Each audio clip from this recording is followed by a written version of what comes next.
আমাদেরকে জেলগেট থেকে বলা হলো যে আপনাদের ফ্যামিলির থেকে সাক্ষাৎকারের একটা সুযোগ আছে, আপনারা আসেন। আব্বুকে দেখলাম আমরা খুব শান্তভাবে নামাজ পড়ছেন, দোয়া করছেন। পাশে একটা বিড়াল বসেছিল, একেবারে পা ঘেঁষেই পশ্চিমমুখী হয়ে আব্বু বসেছিলেন, বিড়ালটাও পাশে বসেছিল। তো আমরা গেলাম, আব্বু বললেন যে তোমরা আসছো। আসলে একটু কান্না চলে আসে কথা বলতে গেলে, সরি। আমার ছোট ছেলেটা বলল, দাদা আমরা আসছি, দরজা খোলো। আব্বু দরজা খুলে দিলেন। তো আমরা স্বাভাবিক যে কথাবার্তাগুলো হয় বললাম। তো আমি বললাম, আব্বু তো কিছু করতে পারলাম না আমি তোমার জন্য। আব্বু বললেন যে ভাগ্যে যেটা আছে সেটা তো আমরা চেঞ্জ করতে পারবো না। যদি আমার মৃত্যু আজকেই লেখা থাকে তাহলে আমি যেখানেই থাকি, আমি যদি বাসায়ও থাকতাম তাহলে আমার মৃত্যু এভাবেই হতো। সুতরাং আল্লাহর উপর ভরসা রাখতে হবে। বললেন যে রাত্রেবেলা হয়তো লাশটা নিয়ে যাবে, তোমরা আম্মুকে নিয়ে যেও না রাত্রে, এত রাত্রে আসলে তোমার আম্মুর কষ্ট হবে, তোমরা দুই ভাই যেও, আর তুমি আমার জানাজা পড়াবা, সেটা বললেন।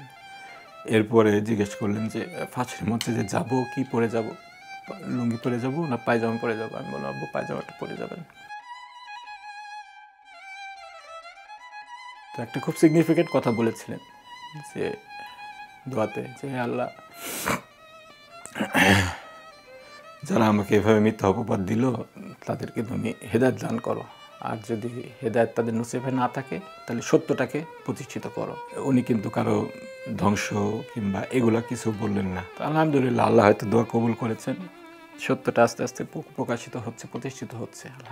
আলহামদুলিল্লাহ। যেটা আসলে মানুষ তো ইংল্যান্ডে যায় আমাদের এই থার্ড ওয়ার্ল্ড কান্ট্রিগুলো থেকে উন্নত জীবনের আশায়। যারা সেখানে যায় তারা তো আসলে ফিরে আসে কম। তো আমি 2009 আমার পড়াশোনা শেষ করার পরে দেশে ফিরে এসেছিলাম, দেশে থাকার নিয়তেই। আমার ইংল্যান্ডে থাকার কোনো ইচ্ছা ছিল না। এখানে আলহামদুলিল্লাহ আমি হাইকোর্টে এনরোলমেন্ট হওয়ার পরে প্র্যাকটিস করছিলাম। সমস্যা ছিল ফ্যাসিবাদী সরকারের আমলে, আপনারা জানেন যে আমার পিতাকে বিচারিক হত্যাকাণ্ডের মাধ্যমে নির্যাতন করা হয়েছিল। আমাদেরকেও ফ্যামিলিগতভাবে অনেক ধরনের আমরা বাধা বিপত্তির সম্মুখীন হয়েছি। আমাদের যেই সরকারি বরাদ্দপ্রাপ্ত একটি বাসা ছিল, যেটা আমার পিতার জন্য বরাদ্দ হয়েছিল, সেটিও বরাদ্দ ক্যান্সেল করা হয়েছিল। তো সব মিলে একটু সমস্যা থাকলেও আমার বিদেশে যাওয়ার কোনো আসলে ইচ্ছা ছিল না। কিন্তু যখন ফ্যাসিবাদী সরকার যাদেরকে তারা ফাঁসিতে ঝুলিয়ে হত্যা করলো, তাদের পরিবারের সদস্যদেরকেও টার্গেট করা শুরু করলো। আপনারা জানেন মীর আহমেদ বিন কাসেম, আমার কলিগ, ব্যারিস্টার আরমান, তাকে গুম করা হয়। তারপরে এক প্রকার বাধ্য হয়ে চলে যেতে হয়। তো আমি আল্লাহর নাশুকরি করব না, যেভাবে আল্লাহ রেখেছিলেন ভালোই ছিলাম, কিন্তু আসলে মেন্টাল একটা যন্ত্রণা ছিল, একটা কষ্ট ছিল যে দেশের থেকে আমাকে এভাবে চলে আসতে হলো। সেখানে আমি যাওয়ার পরে পিপুলস করলাম এবং সেখানে মেইন স্ট্রিম ব্যারিস্টার হিসাবে প্র্যাকটিস করতাম। পাশাপাশি মিনিস্ট্রি অফ জাস্টিসের লিগাল অ্যাডভাইজার হিসাবেও কাজ করেছি। আমার ওখানে যাওয়ার পরে কিছু পড়াশোনা করেছি আলহামদুলিল্লাহ। যেমন বলছিলাম, আমার 2009 বার করা, এরপরে সেখানে যাওয়ার পর 2017-তে আমি এলএলএম কমপ্লিট করি। এরপরে পিএইচডি শুরু করেছিলাম, পিএইচডি এখন শেষ পর্যায়ে আছে। তো আলহামদুলিল্লাহ ভালো ছিলাম, কিন্তু মানসিক কষ্টটা ছিল যেভাবে আমাকে দেশ থেকে বের করে দেওয়া হলো। আমাদের দেশের লিগাল সিস্টেমটা তো কিছুটা হাইব্রিড। এটা একটা লিগেসি বহন করে, ব্রিটিশ যেই আইন, যেটাকে বলা হয় আপনার কমন ল, আমাদের কমন ল। কিন্তু এখানে আমাদের আবার কোডিফাইড ল অনেক আছে, সংবিধান আছে। ব্রিটেনে আপনারা জানেন যে সেখানে কোনো রিটেন কনস্টিটিউশন নেই। তো এবং লিগাল সিস্টেম সেখানে যেমন ডুয়েল লয়াররা আইদার সলিসিটর অর ব্যারিস্টার হয়। এদেশে আমাদের যারা আমরা অ্যাডভোকেট তারা ডবল রোলই প্লে করি, আমরা সবাই kind of solicitor and barristers. আপনি যেটা বললেন লিগাল সিস্টেমটা সিমিলার হলেও এখানে স্ট্রাইকিং ডিফারেন্সটা যেটা, সেখানের জাজেস ইভেন লয়ার্স তারা পলিটিক্যালি এতটা এক্সপোজ না, ডিভাইডেড না। সেখানে সবার মধ্যে একটা প্রেরণা আছে যে জাস্টিসটাকে কীভাবে এনশিওর করা যায়, এইটা বিয়ন্ড পলিটিক্স। কিন্তু আনফর্চুনেটলি আমাদের যে লিগ্যাল সিস্টেমটা আছে সেখানে শুধুমাত্র লয়াররাই পলিটিক্যালি ডিভাইডেড না, বরং জাজেস পলিটিক্যালি অ্যাপয়েন্টেড এবং তারা অ্যাক্টিভলি তাদের হাইকোর্টে পলিটিক্যাল রোলটাকেই পলিটিক্যাল পারপাসটাকেই সার্ভ করে। এই ফ্যাসিবাদের আমলে এটা হয়েছে, আমরা দেখেছি একেবারে ন্যাক্কারজনকভাবে। এবং শেখ হাসিনার যেই অ্যাপয়েন্টিগুলো ছিল, আপনারা বিচারপতিদের নাম আপনারা জানেন, শামসুদ্দিন মানিক, যাকে কালো মানিক হিসাবে সবাই জানে, সে যা করেছে। তারপরে বিচারপতি খায়রুল হক, সে পলিটিক্যালি মোটিভেটেড ভার্ডিক্ট দিয়ে তো একেবারে কনস্টিটিউশন থেকে শুরু করে নির্বাচন ব্যবস্থা, বিচার ব্যবস্থা সব কিছু উল্টায় দিছে। তারপরে সুরেন্দ্র কুমার সিনহা, মোজাম্মেল বাবু, এবং এটার বিরুদ্ধে কেউ প্রতিবাদ করলেও তাদেরকে যেভাবে ট্রিট করা হয়েছে। আমার দেশের সম্পাদক মাহমুদুর রহমান সাহেবকে একটা রিপোর্টের জন্য 6 মাস জেল খাটতে হয়েছে।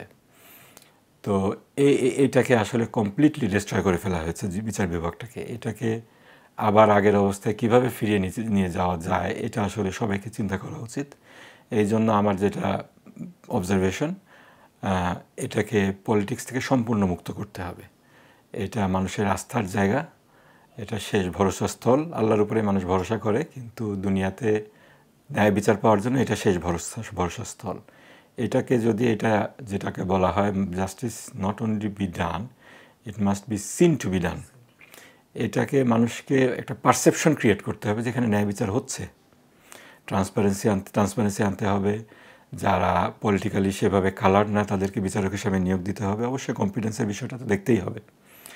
আরেকটা বিষয় যেটা আমি লক্ষ্য করেছি, একটা তো পলিটিক্যাল বিষয়টা গেল, আর সেখানকার জাজেরা কিন্তু হাইলি কম্পিটেন্ট এবং হাইলি পেইড, এবং সিস্টেমটাই এরকম যে যোগ্য লোকরা কিন্তু সেখানে জাজ হিসেবে আসতে উৎসাহ পাচ্ছে। ম্যাজিস্ট্রেট কোর্টের ডিস্ট্রিক্ট জাজদের স্যালারি বছরে ধরেন 120,000 পাউন্ডস মিনিমাম, মানে আমাদের দেশের টাকায় 1.5 কোটি টাকা, আরও বেশি হবে মনে হয়, কনভার্সনটা ঠিক আমার জানা নেই।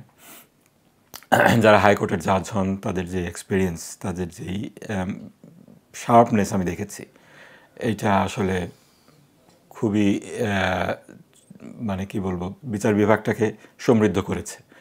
তো আমাদের এই লেভেলে কিভাবে পৌঁছানো যায়, আমাদের জুডিশিয়ারিকে কীভাবে নিয়ে যাওয়া যায় জাজদেরকে ট্রেনিংয়ের মাধ্যমে, যাতে করে ভালো লয়ার, ব্রিলিয়ান্ট লয়ার যারা আছে, আমাদের দেশেও আছেন, খুব ভালো লয়ারও আছেন, এদেরকে কিভাবে আরও জুডিশিয়ারি রোলে উৎসাহিত করা যায় নেওয়ার জন্য, এটাও চিন্তা করতে হবে আমাদেরকে। এইটা তো আসলে একটা ক্যাঙ্গারু কোর্টের একটা নাটক ছিল। এইটার যদি আপনি শুরু করি আমি, তাহলে ল নিয়ে বলতে হবে। লটাকে এমন করে বানানো হয়েছে যে এখানে আপনার সাক্ষ্য প্রমাণের কোনো দরকার নেই।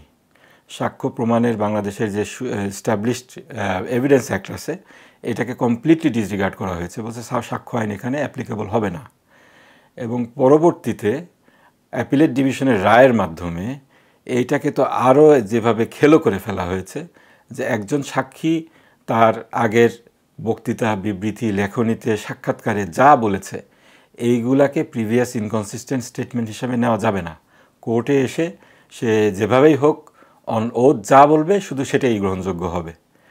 এইটা তো খুব হাস্যকর একটা বিষয়। আমি উদাহরণ দিতে চাই, শ্যামলী নাসরিন চৌধুরীর মতো একজন ওয়েল নোন পারসন, ওনার হাজব্যান্ড ওনাকে 71 সালে দুঃখজনকভাবে স্বাধীনতা লাভের প্রাক্কালে হত্যা করা হয়েছে। এটা দুঃখজনক একটা ঘটনা, তিনি ডাক্তার ছিলেন। কিন্তু উনি ওনার হাজব্যান্ডের হত্যাকাণ্ড নিয়ে 71 সালের পর থেকে 2009 সাল পর্যন্ত উনি অ্যাক্টিভলি অনেক কিছু বলেছেন, অনেক কিছু লিখেছেন, অনেক ভিডিও সাক্ষাৎকার দিয়েছেন টেলিভিশনগুলোকে। সেখানে কোথাও মৌলানা নিজামী সাহেবের নাম উল্লেখ করেন নাই, যে এটার সাথে যে ওনার দূরতম একটা সম্পর্ক আছে এটাও কোথাও উল্লেখ করেন নাই। উনি সব জায়গায় উল্লেখ করেছেন মৌলানা মান্নান। সেই মৌলানা মান্নান ওনাদের বাসায় ছিল, সেই নাকি এই ঘটনার মূল নায়ক। কিন্তু হঠাৎ করে তিনি ট্রাইব্যুনালে এসে বললেন কি, যে যারা ধরে নিয়ে গিয়েছিল তারা নাকি বলেছে যে মৌলানা নিজামীর নির্দেশে ওনার হাজব্যান্ডকে ধরে নিয়ে যাওয়া হচ্ছে। যখন আমরা বললাম আপনি এই কথাটা গত 50 বছরে কেন বললেন না, উনি হাস্যকর একটা জবাব দিলেন যে আমি বলেছি কিন্তু কেউ পাবলিশ করেনি। আমরা বললাম যে 71 সাল থেকে 74 সাল পর্যন্ত শেখ মুজিব আওয়ামী লীগ ক্ষমতায় ছিল, সেই সময় আপনি অনেক বক্তৃতা বিবৃতি সাক্ষাৎকার দিয়েছেন। তারপরে আপনি আওয়ামী লীগ সরকার আবার ক্ষমতায় এসেছিল 1996 সালে। আপনি আপনার হাজব্যান্ডকে নিয়ে পার্টিকুলার যে বই লিখেছেন সেই বইয়ের একটা সংস্করণ সেই সময় বের হয়েছিল, সেই সময় কেন এগুলো ছাপা হলো না, এর তো কোনো উত্তর নেই। উনি আরও বললেন যে উনি পত্রিকায় দেখেছেন যে আমার পিতা মৌলানা মতিউর রহমান নিজামী উনি আলবদরের হেড ছিলেন। আমরা বললাম কোন পত্রিকায় দেখেছেন, উনি পার্টিকুলার একটা পত্রিকার কথা উল্লেখ করলেন। হাস্যকর বিষয় হলো ট্রাইব্যুনালের যে ইনভেস্টিগেটররা ছিল তারা সেই পত্রিকার সকল কপি জব্দ করেছিল। 71 সালে প্রকাশিত প্রত্যেকটা দিনের ওই পত্রিকা জব্দ করা হয়েছিল। ওই পত্রিকা কোথাও মৌলানা মতিউর রহমান নিজামী আলবদরের হেড ছিলেন কিংবা আলবদরের কিছু ছিলেন সেই সংক্রান্ত কোনো রিপোর্ট নেই। অথচ আপনার অ্যাপিলেট ডিভিশনের অবজারভেশনে কি বলা হলো যে যদিও পত্রিকার কোনো রিপোর্টে ওনার নাম দেখা যাচ্ছে না, কিন্তু যেহেতু শ্যামলী নাসরিন চৌধুরী বলেছেন তিনি ঠিক বলেছেন। এখানে আপনার আইন তো আপনার সাক্ষ্য আইন এমনভাবে খেলো করে ফেলা হয়েছে যেটা বলছিলাম, যে যার কারণে এটাকে তো আপনি বাংলাদেশের সর্বোচ্চ বিচারালয় তো হলো অ্যাপিলেট ডিভিশন, সেখান থেকে যদি এই ধরনের অবজারভেশন দেয়া হয় এরপরে তো আর কোনো আপার ফোরাম নেই যে সেখানে আপনি যাবেন। আমরা তো বলেছিলাম যদি আপনি ইন্টারন্যাশনাল স্ট্যান্ডার্ড করতে হয় প্রথমত আপনি আইসিসিতে যান, আমরা সিগনেচারি ছিলাম, সেখানে আপনি আইন সংশোধন করে বিচার করেন, কিন্তু তারা এটা সাহস করলো না। তারপরে আমরা বলেছিলাম যে আপনি তো এখানে মাঝখানে রাখতে পারেন, একটা লিম্বো যে পজিশন আছে সেখানে রাখতে পারেন না, আইদার আমাদের ডোমেস্টিক ল অ্যাপ্লিকেবল হবে না হলে ইন্টারন্যাশনাল কাস্টমারি ল অ্যাপ্লিকেবল হবে। তারা বললেন না, এটা ডোমেস্টিক ল অ্যাপ্লিকেবল হবে না, ইন্টারন্যাশনাল কাস্টমারি ল অ্যাপ্লিকেবল হবে না, এটার জন্য আমরা নতুন আইন করছি, নতুন রুলস অফ প্রসিডিওর করছি, সেটা অ্যাপ্লিকেবল হবে। তো এইটা ছিল প্রথম দিক। এখন আইন যাই থাক, আমাদের বিচারকেরা যদি নিউট্রাল রোল প্লে করতেন তাহলেও কিন্তু আমাদের এখানে এরকম অবিচার আমরা এইভাবে সাফার করতাম না, এখানে অবিচারের শিকার হতাম না। যেটা বলছিলাম এটা তো একটা কমন সেন্সের বিষয়। আপনার ল যতই খারাপ হোক, এখানে তো বলা হয়েছে যে আপনার একজনকে যদি অভিযুক্ত করতে হয় তাকে বিয়ন্ড রিজনেবল ডাউট তাকে প্রমাণ করতে হবে যে সে এই ঘটনার জন্য দোষী, এই কথাটা তো আছে। এখন বিয়ন্ড রিজনেবল ডাউট মানে সন্দেহাতীতভাবে তিনি এই ঘটনার সাথে জড়িত। এখন একজন সাক্ষী যদি বলে যে আমি শ্যামলী নাসরিন চৌধুরীর কথা বললাম, সে যেটা বলেছে এটা তো আসলে বিয়ন্ড রিজনেবল ডাউট হয় না। আপনি বলছেন যে আপনি 50 বছর আগে পত্রিকায় দেখেছেন, অথচ পত্রিকার কোথাও এটা নেই, তবে আপনার এটা তো বেনিফিট অফ ডাউট যদি হয় তাহলে তো পাবে হলো যে এই ঘটনার জন্য যার বিচার হচ্ছে সেটা হলো না। আপনি দেখেন আরেকজন সাক্ষী এসে বলছে যে আমি মৌলানা নিজামীকে রাত 3টার সময় চাঁদের আলোতে দেখেছি যে পাকিস্তান আর্মি নিয়ে আমাদের গ্রামে ঢুকেছে। রাত 3টার সময় বট গাছের উপর থেকে চাঁদের আলোয় দেখেছে।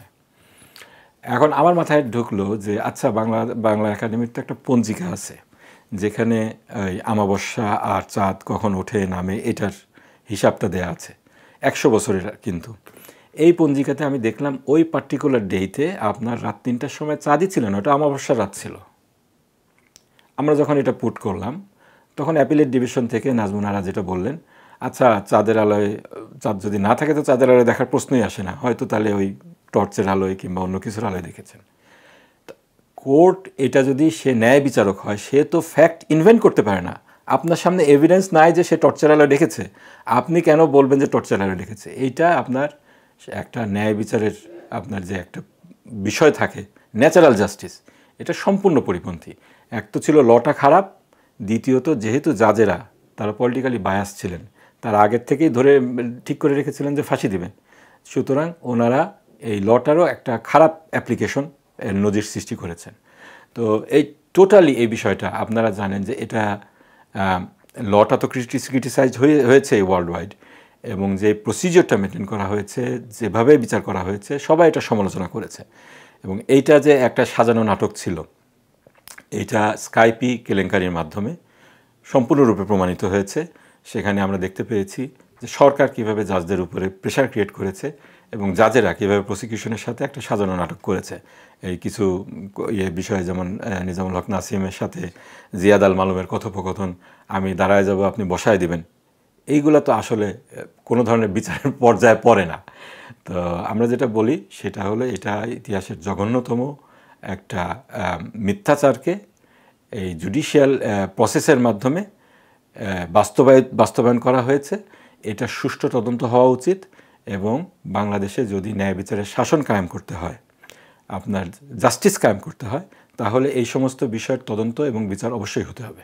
অবশ্যই জুডিশিয়াল কিলিং বলবো, যেখানে আপনার জাজরা আগের থেকে ঠিক করে রাখে ফাঁসি দিবে, আগের থেকেই বলে 3টা ফাঁসি দিয়ে নেন, তারপরে আপনি অ্যাপিলেট ডিভিশনে আপনাকে ইয়ে করা হবে। অ্যাপিলেট ডিভিশনের জাজ বলতেছে আপনার ট্রাইব্যুনালের জাজকে। তো এটা তো আপনার জুডিশিয়াল কিলিং ছাড়া আর কিছু না। আপনার প্রকাশ্য আদালতে সিনহা বলল যে আপনারা দেখাতে পারলেন না, প্রসিকিউশনকে বলছে, মাহবুবে আলমকে রীতিমতো ধরেছে যে আপনি তো দেখাইতে পারলেন না। ডিফেন্স বলল যে 86 সালের আগে নিজামী সাহেবের বিরুদ্ধে কোনো মামলা দায়ের হয় নাই, 71 সাল থেকে বিষয় কিংবা অন্য কোনো বিষয়, এবং ওনার বিরুদ্ধে কোনো রিপোর্ট নেই, পত্রিকার রিপোর্ট নেই, কোনো ইন্টেলিজেন্স রিপোর্ট নেই। যা আপনারা দিচ্ছেন সব কিছু পাবলিশড হয়েছে 1986-এর পরে, উনি পলিটিক্সে অ্যাক্টিভ হওয়ার পরে। তো এইটার ভিত্তিতে তো আমরা ফাঁসি দিতে পারি না, এই কথা বলার পরেও কিন্তু ফাঁসিটা দিল। তো এটাকে আপনি জুডিশিয়াল কিলিং ছাড়া কী বলবেন? এবং আমরা যেটা তথ্য পেয়েছি, এটার পিছনে পার্শ্ববর্তী দেশের ইন্ধন ছিল। প্রত্যেকটা বড় বড় রায়ের আগে তাদের রাষ্ট্রদূত বিচারপতিদের সাথে বসেছে, ল মিনিস্টারের সাথে বসেছে, মিলে এটাকে একটা পর্যায়ে নিয়ে গিয়েছে। সুতরাং এটা অবশ্যই জুডিশিয়াল কিলিং। এটা তো সরকারকে তদন্ত করে বের করতে হবে। আমরা যেটা দেখেছি, বাইরের থেকে কিছু জিনিস এসেছে, স্কাইপিতে এটা সন্দেহাতীতভাবে প্রমাণিত হয়েছে, জিয়াউদ্দিনের সাথে নাসিমের কথোপকথন। এর বাইরে কি এসেছে না এসেছে আমরা তো আর সরকারে তখন ছিলাম না, আমাদের পক্ষে এভাবে এই ইনভেস্টিগেশন করে জানাটাও সম্ভব হয়নি। তো যেহেতু এই ব্যাপারে অভিযোগ আছে, সুতরাং সরকারের উচিত হবে এই ব্যাপারে নিরপেক্ষ তদন্ত করা, এবং যারাই জড়িত ছিল জাতির, আমাদের অ্যাটলিস্ট জানার অধিকার আছে। এটা এরপরে আমরা এটা নিয়ে কী করব না করব এটা পরের বিষয়, কিন্তু জনগণের জানার অধিকার আছে কেন এভাবে কিভাবে এইগুলাকে বিচারিক হত্যাকাণ্ডগুলোকে ঘটানো হলো। দেখেন, এইগুলো তো হলো ক্রিমিনাল অফেন্স। ক্রিমিনাল অফেন্স যখন হয় তখন এটা রাষ্ট্রের দায়িত্ব এটার বিচার করা। এখানে দেখবেন যে এখানে যারা প্রসিকিউটর থাকেন, এটা কিন্তু প্রাইভেট প্রসিকিউটর না, এরা হলেন সরকারের অ্যাপয়েন্টেড পাবলিক প্রসিকিউটর। এটা হলো আমাদের যে বিচার ব্যবস্থা, এইটার ওয়েল স্ট্যাবলিশড একটা প্রেসিডেন্স, এটা নিয়ম। এখন এর বাইরে ইংল্যান্ডে আছে, নজির আছে যে পাবলিক প্রসিকিউশন হয়, কিন্তু আমাদের দেশে কিন্তু এটা আমার ঠিক জানা নাই। আমার যতটুকু ধারণা, এই পাবলিক প্রসিকিউশনের সুযোগ নেই। তো আমরা হলাম এটা ভিকটিম ফ্যামিলি, আমাদের আপিল থাকবে সরকারের কাছে, এবং সরকারকে আমরা সর্বাত্মক সহযোগিতা করতে প্রস্তুত, যে এই সংক্রান্ত যে ধরনের ডকুমেন্ট লাগে, যে ধরনের সহযোগিতা লাগে, সবটাই আমরা করব। কিন্তু বিচার কিন্তু করতে হবে সরকারকে। আমরা এখানে ভিকটিম, আমাদের কথা আমরা বলে যাব। যে সমস্ত অনিয়ম হয়েছে এগুলো নিয়ে আমরা ক্যাম্পেইন করেছি, ক্যাম্পেইন আরও করব, এবং জাতির সামনে এটাকে সুস্পষ্ট করে তুলে ধরতে হবে যে কেন বাংলাদেশের যে প্রমিনেন্ট পলিটিশিয়ানরা ছিলেন, শুধু আমার পিতা নন, আমার যে পলিটিক্যাল পার্টির হেড ছিলেন আমার পিতা, ওইটা না, এছাড়াও অন্যান্য পলিটিক্যাল পার্টি যাদেরকে আধিপত্যবাদ বিরোধী একটি পার্শ্ববর্তী দেশের যে কায়েমে স্বার্থবাদী যে এজেন্ডা, এর বিরুদ্ধে একটা ফ্যাক্টর মনে করা হতো, তাদেরকে কেন ফাঁসিতে ঝুলিয়ে হত্যা করা হলো, এই বিষয়টা আসলে আমাদেরকে জনগণের সামনে তুলে ধরতে হবে। এটাই আমার লক্ষ্য, যে এইগুলো আমরা তুলে ধরবো। কিন্তু বিচারের বিষয়টা সরকারের সাথে আমরা লবিং করব, ইন্টারন্যাশনালি আমরা লবিং করব, যারা পারপিট্রেটর ছিল তাদেরকে বিচারের কাঠগড়ায় দাঁড় করাতেই হবে। আসলে আমার রোলটা ছিল তো ডুয়েল রোল। একটা ছিল যে আমি আমার বাবার সন্তান, আর একটা ছিল মানে সেই হিসাবে আমি ওনার ভিকটিম ফ্যামিলির লোক, আর একটা ছিল যে আমি ওনার আইনজীবী। তো আপনার সন্তান হিসাবে যখন ডিল করতে যেতাম তখন তো আসলে এটা একটা আবেগ অনুভূতি, একটা ইমোশনাল বিষয়। আর যখন আমাকে অ্যাজ এ লয়ার হিসাবে এটা ডিল করতে হতো, তখন তো আমাকে ইমোশনটাকে কিছুটা সাপ্রেস করে চলতে হতো। তো আব্বুর সাথে লয়ার হিসাবে রেগুলারই তো যোগাযোগ হতো, যখন উনি আদালতে আসতেন তখন যোগাযোগ হতো। আবার জেলখানায় ফ্যামিলি মেম্বার হিসাবে ভিজিট করতে যেতাম রেগুলারলি আমরা। প্রথম দিকে যখন উনি কনভিক্টেড হননি, তখন প্রতি সপ্তাহে আমরা দেখা করতে পারতাম জেল গেটে যেয়ে। কিন্তু যখন একবার কনভিক্টেড হয়ে গেলেন তখন মাসে একবার করে যোগাযোগ করতে দিত।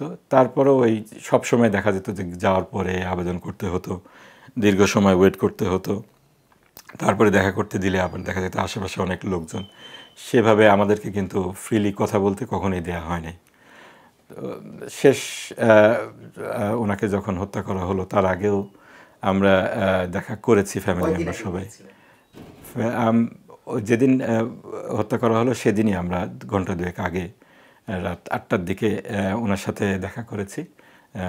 ঘণ্টাখানেক দেখা করার সুযোগ দেওয়া হয়েছিল। আমরা ফ্যামিলি মেম্বার সবাই সময় দেখা করেছি। আসলে বিষয়টা তো খুব আবেগের, বলতে গেলে কিছুটা আবেগ চলে আসে।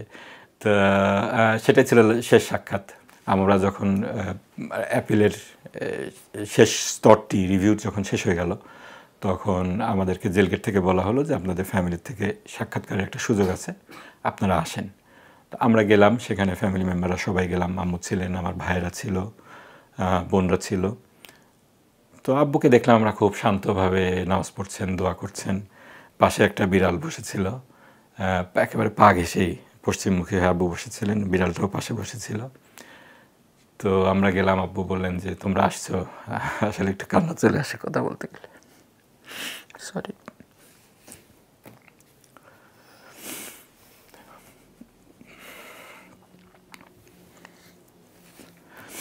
আমার ছোট ছেলেটা বলল, দাদা আমরা আসছি, দরজা খোলো।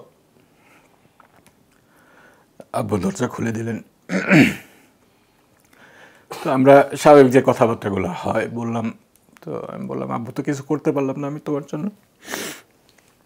আব্বু বললেন যে ভাগ্যে যেটা আছে সেটা তো আমরা চেঞ্জ করতে পারবো না। যদি আমার মৃত্যু আজকেই লেখা থাকে, তাহলে আমি যেখানেই থাকি, আমি যদি বাসায় থাকতাম তাহলে আমার মৃত্যু এভাবেই হতো। সুতরাং আল্লাহর উপর ভরসা রাখতে হবে এবং তকদিরে বিশ্বাস রাখতে হবে।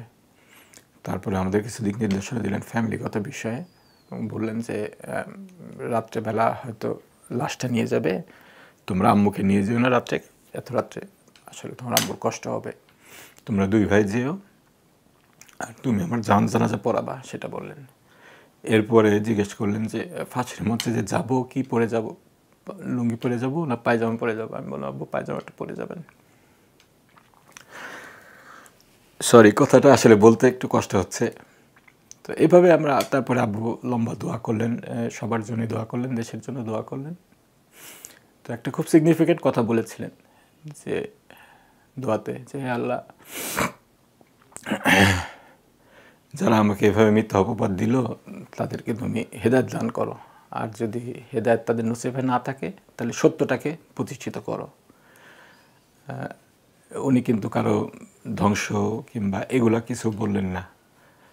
তো আলহামদুলিল্লাহ, আল্লাহ হয়তো দোয়া কবুল করেছেন, সত্যটা আস্তে আস্তে প্রকাশিত হচ্ছে, প্রতিষ্ঠিত হচ্ছে, আলহামদুলিল্লাহ। এটা আমি মনে করি যে আল্লাহর রহমত।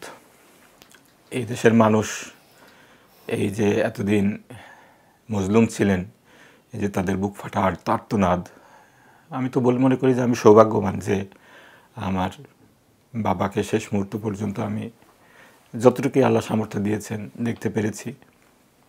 তারপরে বাবার লাশটা বুঝে পেয়েছি, জানাজার নামাজ পড়াতে পেরেছি। এমন কত অসংখ্য শত শত মানুষ, তাদের ফ্যামিলি জানে না আসলে তাদের প্রিয়জন কোথায় আছে। এখনও পর্যন্ত কোনো হদিস নেই। এই যে মজলুমের বুক ফাটা আর্তনাদ, আল্লাহ তালার ওয়াদা যে আল্লাহ তালা মজলুমের হয়ে অবশ্যই প্রতিশোধ নেবেন, কিছুদিন পরে হলেও। তো হাদিসের সেই কথাই আমি বাস্তবায়ন দেখতে পাচ্ছি। তারপরে অবশ্যই ধন্যবাদ দিতে হয় এদেশের ছাত্র জনতা, যারা বুকের তাজা রক্ত ঢেলে এদেশকে ফ্যাসিবাদের কবল থেকে মুক্ত করেছে। আমি আসলে খুব আশাবাদী, এই যে আমাদের তরুণ সমাজ, তারা যেভাবে রাজপথে মৃত্যুর ভয়কে উপেক্ষা করে নামতে পেরেছে, এইটা অত্যন্ত আশাবাঞ্জক বিষয় একটা। এই তরুণ প্রজন্ম যদি সঠিক দিক নির্দেশনা পায়, আমি বিশ্বাস করি তারা একটা সুন্দর বাংলাদেশ উপহার দিতে পারবে আমাদেরকে।